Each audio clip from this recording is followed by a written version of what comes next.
കുടജാദ്രി മലനിരകളിൽ നിന്നും ഒഴുകിയെത്തുന്ന സൗപർണിക നദിയുടെ തീരത്ത് സ്ഥിതി ചെയ്യുന്ന കൊല്ലൂർ മൂകാംബിക ക്ഷേത്രത്തെക്കുറിച്ച് കേട്ടിട്ടില്ലാത്ത സഞ്ചാരികൾ കുറവായിരിക്കും.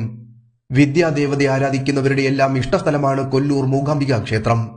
മൂകാംബിക ദേവിയെ നേരിൽ തൊഴാൻ കഴിയുക എന്നത് ജന്മസൗഭാഗ്യമായിട്ടാണ് ഭക്തർ കരുതിപ്പോരുന്നത്. കുട്ടികളുടെ വിദ്യാരംഭത്തിനും കലാരംഗങ്ങളിലെ അരങ്ങേറ്റത്തിനുമൊക്കെ ആളുകൾ തിരഞ്ഞെടുക്കുന്ന സ്ഥലമാണ് ഈ ക്ഷേത്രം.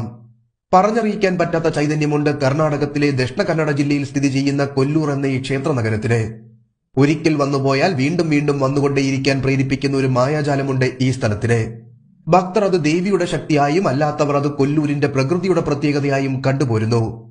സരസ്വതി ഭക്തർക്കൊപ്പം പ്രകൃതി സ്നേഹികളായ സഞ്ചാരികളും എത്തുന്നു എന്നതാണ് കൊല്ലൂരിന്റെ ഏറ്റവും വലിയ പ്രത്യേകത.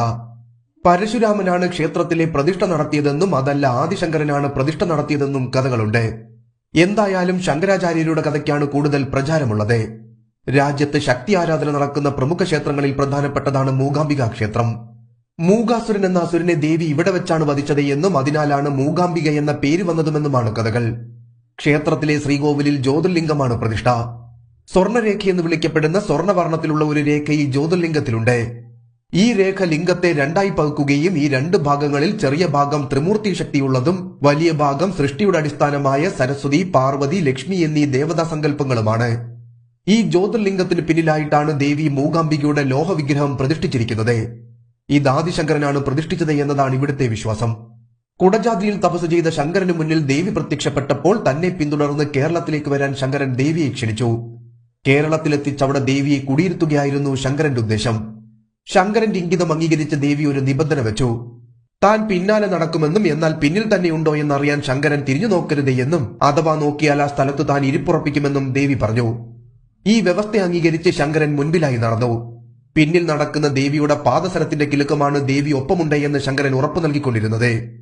കുറച്ചു കഴിഞ്ഞപ്പോൾ പാദസര കിലുക്കം കേൾക്കാതെ ആയതിനാൽ ദേവി പിന്നിലുണ്ടോ എന്നറിയാൻ തിടുക്കമായ ശങ്കരൻ നിബന്ധന ലംഘിച്ച് തിരിഞ്ഞു നോക്കി. ഇതോടെ ദേവി നേരത്തെ പറഞ്ഞതുപോലെ ആ സ്ഥലത്ത് കുടിയിരിക്കുകയായിരുന്നു എന്നാണ് ചരിത്രം.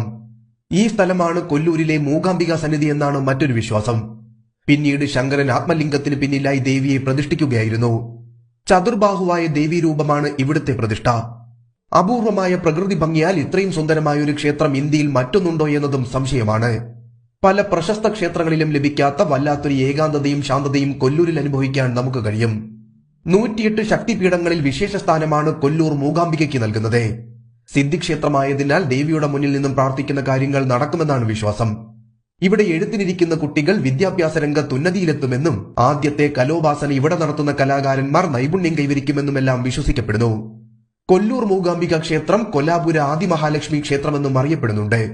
മലനിരകൾക്കും കാടിനും നടുവിലായിട്ടാണ് മൂകാംബികയുടെ താമസം. നവരാത്രി കാലമാണ് ക്ഷേത്രത്തിലെ ഏറ്റവും വിശേഷപ്പെട്ട സമയം. ഈ സമയത്ത് ഇവിടെ നല്ല ഭക്തജന തിരക്ക് അനുഭവപ്പെടാറുണ്ട്. ഈ സമയത്തെ ഇവിടുത്തെ വിശേഷാൽ പൂജകളെല്ലാം കണ്ടിരിക്കേണ്ടത് തന്നെയാണ്. ശങ്കരപീഠത്തിൽ നവാക്ഷരി കലശ പ്രതിഷ്ഠ നടത്തുന്നതാണ് നവരാത്രി പൂജയിലെ ഏറ്റവും വലിയ പ്രത്യേകത. പരമ്പരാഗതമായി പൂജ നടത്തിവരുന്ന കുടുംബങ്ങളിലെ വിവാഹിതരായ യുവതികൾക്ക് ക്ഷേത്രത്തിന്റെ ഗർഭഗൃഹം വരെ ചെല്ലാൻ ഈ സമയത്ത് അവസരം ലഭിക്കുന്നതും ഒരു പ്രത്യേകതയാണ്. നവരാത്രി കാലത്താണ് വിദ്യാരംഭം കുറിക്കാനായി കുട്ടികൾ എത്തുന്നത്.